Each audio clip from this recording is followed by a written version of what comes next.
Welcome back to another episode on the Hermitcraft server. Today we're going to be working on the mob spawner, and in order to do that we need lots of redstone, and it's a good thing I went in search of some with Hypno and Red Eyes in the last episode because I got 100 blocks of redstone ore. So we're going to start this one off by mining that, and like last time I guess we can play a little game.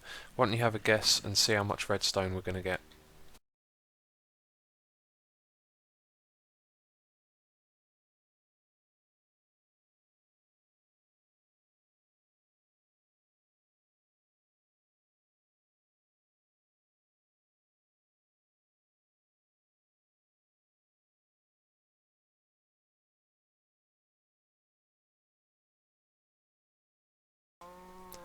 There we go, it didn't take too long. Let's just see how much we got.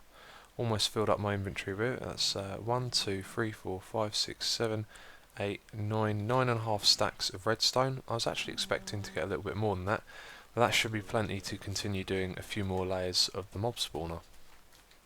Before I start work on the mob spawner, I've got a couple of little jobs to do.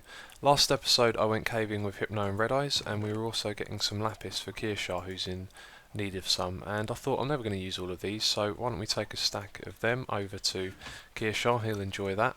And also, after I went caving with those guys, I went over to Keralis' base and recorded an episode with him. I built in one of those stackable melon farms over at his base, and he saw the ore blocks that I had in my inventory, and he was asking how I got them, so I explained to him what Silk Touch is, and he wasn't aware of Silk Touch, so he's now in search of a pick with Silk Touch, so I thought I'd bring him one and save him all the time grinding away at his XP farm.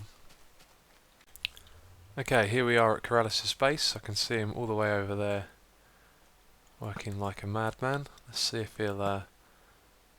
Oh, I got him. Oh, he fell. Didn't want that to happen. Let's go over there and give him this pick. He's going to be firing at me. Oh, that one bounced off me. Yeah, dodged. He's not hit me yet. Oh, still haven't hit me. Oh, and again. And again. Oh, he got me. I think he hit himself then as well.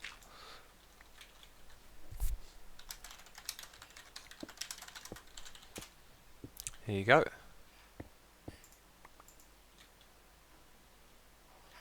There's that Silk Touch pick he's after. He'll like that.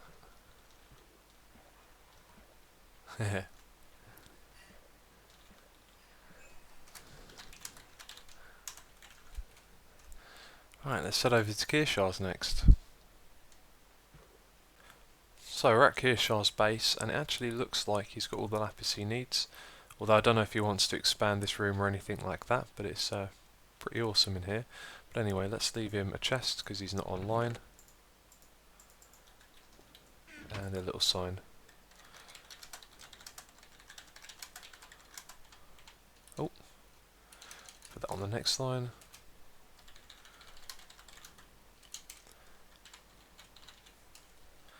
Signed Asuma. There we go. Now that I've got those two jobs out of the way, it's time to work on the mob spawner, and I went back to the spawn village as well and used the tree farm, so we got a fair bit of wood here, and I think we might have enough resources here to finish the mob spawner off. Obviously I don't have enough wood, but we've got tons of bone meal and saplings to get more if we need it. And yeah, I don't think I'll do this all in one episode, but I'm just going to keep building and see how much I can get done in the time that I have, so I guess there's nothing to do but start building. Okay, I finished building another 2 layers of the mob spawner, and I've had to stop because I've run out of wood. So I can go up the top and yeah, get more of that, and I think I'm going to have plenty of redstone to finish this project up actually. I think I took down with me 5 stacks, and we've got another 3 or 4 in the chest, so I should be able to get the next 5 layers complete with ease, because we've done 5 in total now, I think. Let's check. 1, 2, 3, 4, 5, yeah. Although this probably will go higher than 10 layers, I'm just not sure how many more. We'll see when we get up there, because Actually, I think 10 layers is just going to be at the top there, so we might have room for 1 or 2 more, it looks like. But anyway, yeah, let's pop down here and have a look. It looks the same as all the other layers, funny enough. But I forgot to place down the half slabs, and then when I placed them it reminded me of something that I wanted to talk about. In a previous video, a lot of you were talking about how you can place redstone on upside down half slabs, and also a few people mentioned that spiders will spawn on top of half slabs now. So if you didn't hear about that, yeah, in the latest snapshot, mobs can spawn. Actually, I don't know if it's in the latest snapshot because I'm just going by what other people have told me, but in one of the coming updates, and it will be in 1.3, mobs will be able to spawn on top of the half slabs. So I'm not going to go and change all of the ceiling into upside down half slabs and place redstone on it, because we're going to have to do something to stop the spiders spawning, and that's building pillars up to the ceiling. And I think that's the only way you can do it, because they're going to spawn on top of these half slabs. So when we have pillars, there's no point making the ceiling out of upside down half slabs, because the whole reason we're doing that is so that the mobs can walk over the slabs, and if we don't have slabs and we have pillars, well, they can't walk through pillars, can they? So my building is also getting a lot faster. I've done this last layer in about 30 minutes. I think I can do it a little bit quicker than that now, because not only have I got everything that I need to build memorized, I'm getting quicker at building each bit. So one thing that I was doing before was placing down all of these half slabs and then building the roof, and that actually slows you down because you're trying to place blocks on the other side and you've got all of these half slabs in the way. So that's something that I've changed, but I'm pretty confident I can get another 2 layers done in another hour, and I've got a couple of hours more that I can play. So I might try and aim to get another 4 or 5 layers done, but I'm not sure if I can. And also I've got to go and harvest lots of wood, which could actually take quite some time. It might take about half hour to get the amount that I need. Okay, I've been working away like an absolute madman. I think we're on the 10th layer now, so that's another 4 or 5. I've totally lost count, and I've used up all of my wood. So a little surprised I actually got to the 10th layer, thinking about it with the amount that I had collected.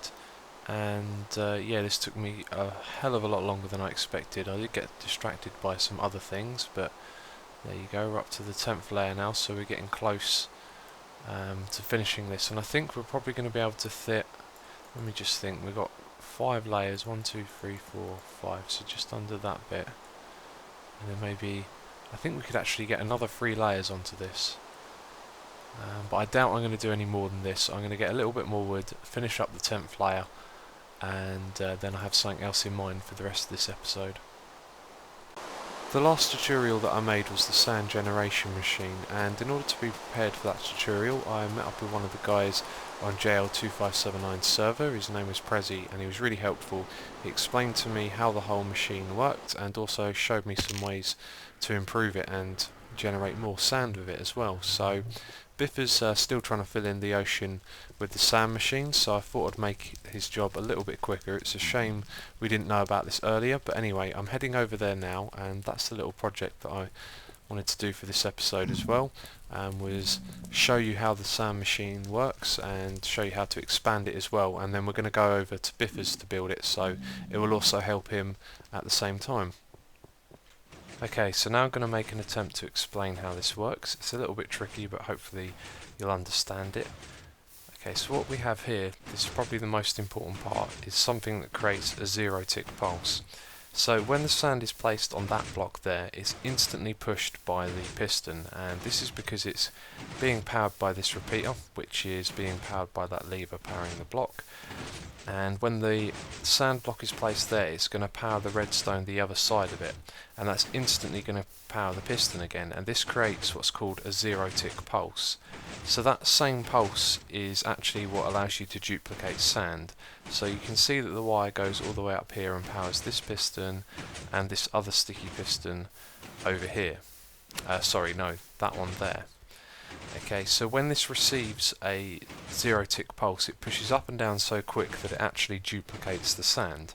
So then, if we just pop up here, when a 0-tick pulse goes through a repeater, it creates a 1-tick pulse. So you can actually see the redstone turn on sometimes. And then this pushes the sand out at the top, and that just happens to have the right timing so that it falls down, and because there's 2 of them, it lands right here at the piston, and this pushes out twice. So just to demonstrate the 0 tick pulse in action, I've made... oh yeah, we need to put 2 of those on. My mistake. Just made this little machine to demonstrate to you. So you can see it kind of goes a bit crazy. But that's because we're creating 0 ticks or something like that. In fact, how do I stop this? There we go. Okay, so that's how it works, and that's how we duplicate the sand and get it out. And the thing with this machine is we put a row of pistons along here to push out the blocks that this one here pushes out. But if we just use this as a timer like I have at the moment, so below the lava is half slabs and the sand's just dropping through and being destroyed because it gets set on fire by the half slabs, by the lava, and then when it hits the half slab it becomes a drop like this and it's on fire, so it just gets destroyed. So what we're going to do is use this as a clock and create more of these duplicating sticky pistons and put them in a row along here, and then create a row of pushing ones like that up the top going across as well. So where we're duplicating sand like this with a sticky piston and a sand one at the top, we're going to replicate that effect going across here. Now the unfortunate thing with this is we can't extend it with a repeater because it then becomes a 1 tick pulse. So when we wire it up we'll have to remove this repeater here. But what I'm hoping to do is set one of these up just in the middle over there and then branch it off either side, so we can hopefully get 12 pistons on one side and maybe a few more on the other. And we'll do that at the top and bottom. We'll have a row of sticky pistons across the bottom on either side and then a row of normal ones at the top as well. So then our one machine will not just generate 2 blocks at once, but depending on how many pistons there are, it will generate that amount on either side. So I'm hoping we can generate, instead of 2 blocks at once, we could generate at least 20. Here is the machine, and I haven't tested this yet, I just wanted to explain it to you once more. So what I've done is I've hooked up all of these sticky pistons at the bottom to the same redstone wire that powers these sticky pistons that duplicate sand, and because of this the signal's only going to travel so far, so that's why this side is slightly longer than the other side. And then I've done the same thing for the normal pistons at the top.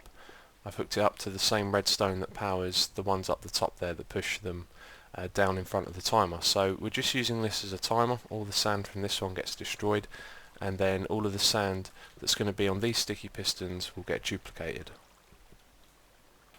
Okay, all the sand is in place, so let's give this a test. Okay, the timer works okay, and the machine has stopped.